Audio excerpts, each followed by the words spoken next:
나해 연중 23주일 강론 귀먹고 말 더듬는 이에게 하신 말 에파타. 오소서 성령님 새로나게 하소서. 예수님께서 갈릴레아 호수로 다시 돌아오시자 그 소문을 들은 사람들이 귀먹고 말 더듬는 이를 예수님께 데리고 왔습니다. 그러면서 그에게 손을 얹어주십사고 청하였습니다. 보통의 경우 예수님께서는 사람들이 보는 앞에서 병자들을 고쳐주셨을 텐데 오늘 복음에서는 그 병자를 군중에게서 따로 데리고 나가신 다음 그를 고쳐주셨습니다.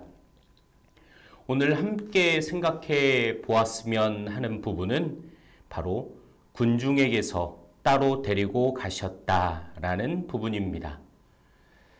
사제가 되고 난 다음 본당에서 그리고 여러 해 동안 학교를 다니면서 공부를 하고 그리고 다시 본당 주임 신부로 지내면서 일반적인 사제의 삶의 형태를 지니고 살아오다가 올해 초 교구청에 오게 되면서 지금껏 살아왔던 사제의 삶과는 조금 다른, 어쩌면 일반 직장인들과 비슷한 삶을 살아오게 되었습니다.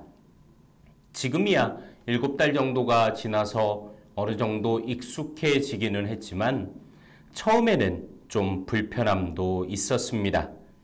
왜냐하면 마치 프리랜서처럼 제 일정, 제가 하고 싶은 것들, 물론 해야 할 것들도 있었지만 그러한 일정에 있어서 자유로운 부분들이 상당히 많았던 삶을 살아오다가 교구청에서 지내는 삶은 아침에 미사, 식사, 근무 시간 등 일정하게 짜여진 생활을 해야 하는 부분에 있어서 어색함이 있었기 때문입니다.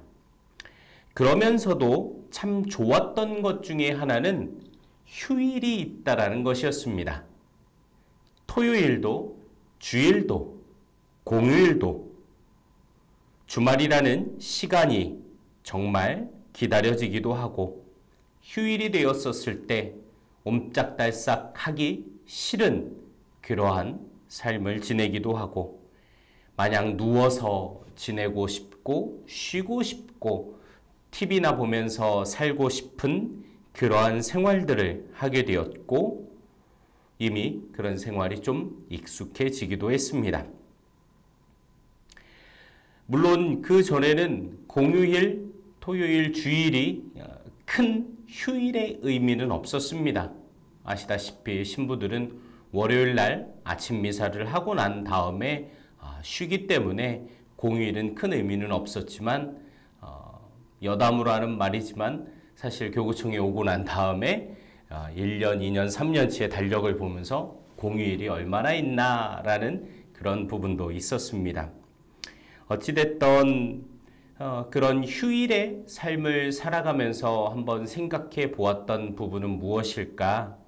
바로 그것은 본당에 있을 때 주일날 미사 나오시고 또 그렇게 쉬고 싶음에도 불구하고 미사를 나오신 분들을 데리고 미사 끝나고 일하자고 하고 공지사항 때 다음 주에 한 달 뒤에 뭐가 있으니까 함께 하자고 했었던 제 말과 행동들에 대한 부분들을 생각해 보게 되었습니다.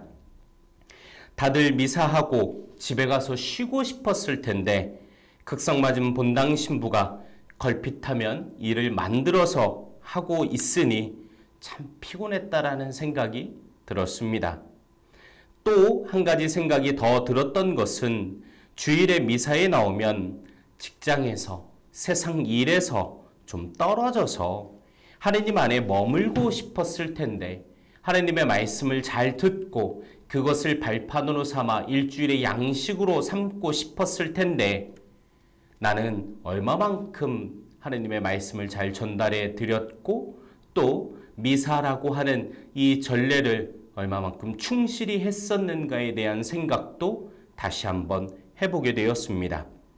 예수님께서 군중에게서 그 병자를 따로 데리고 나온 이유도 사람들 속에서 세상 속에서 살아가며 하나님의 말씀을 듣지 못하고 하나님을 생각할 겨를 없이 지내던 이를 조용한 곳으로 데리고 나와 그의 귀를 열어주고 당신의 숨을 불어 넣어주시려고 했던 것은 아닐까? 그래서 듣지 못했던 생명의 말씀을 들으며 다시 살 수 있고 다시 말할 수 있고 다시 들을 수 있는 상태로 만들어주시기 위해 사람들로부터 따로 데리고 나와서 그를 고쳐주셨던 것은 아닐까라는 측면으로 오늘 복음의 말씀을 생각해 보게 되었습니다. 예수님께서 우리에게 주시는 치유의 은사, 생명의 말씀을 들을 수 있고 그로 인해 잘 말하며 잘 전하며 잘 사랑하며 살아갈 수 있는 은사를 받기 위해 우리들에게 필요로 한 것은 무엇일까를 생각해 봅니다.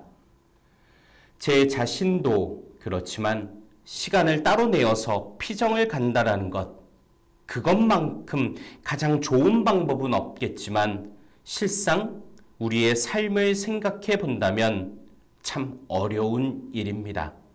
직장도, 가정도, 내가 하고 싶은 일들도, 내가 해야 하는 일들을 모두 제쳐놓고 세상으로부터 떨어져서 피정을 한다는 것, 그것은 너무나도 어려운 일임과 동시에 쉬고 싶은 우리 마음속에 드는 유혹이 있다는 것, 그것도 너무나 잘 알고 있습니다.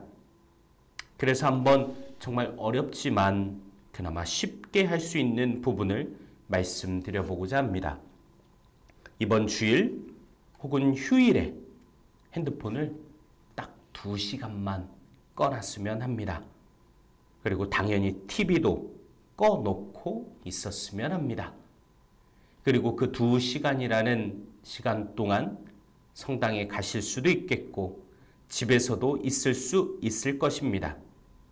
그러면서 지나온 한 주일 혹은 한 달을 되돌아보면서 성찰해 보았으면 좋겠습니다.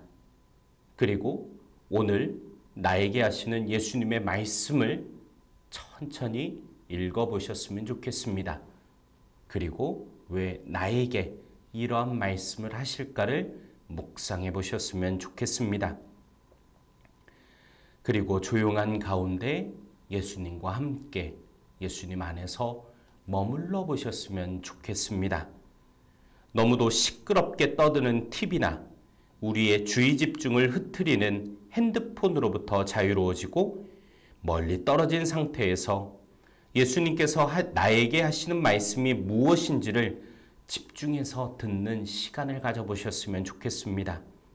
그렇게만 된다면 오늘 귀먹고 말 못하는 일을 고쳐주셨던 그 은사의 시간이 지금 나에게도 다가올 것이고 예수님께서 내 귀에 손을 대시고 입에 손을 대시며 에파타라고 말씀하시고 생명의 말씀을 듣고 예수님을 직접 만나는 시간이 오늘 나에게 이루어질 수 있기 때문에 이 방법을 여러분들께 한번 권해드립니다.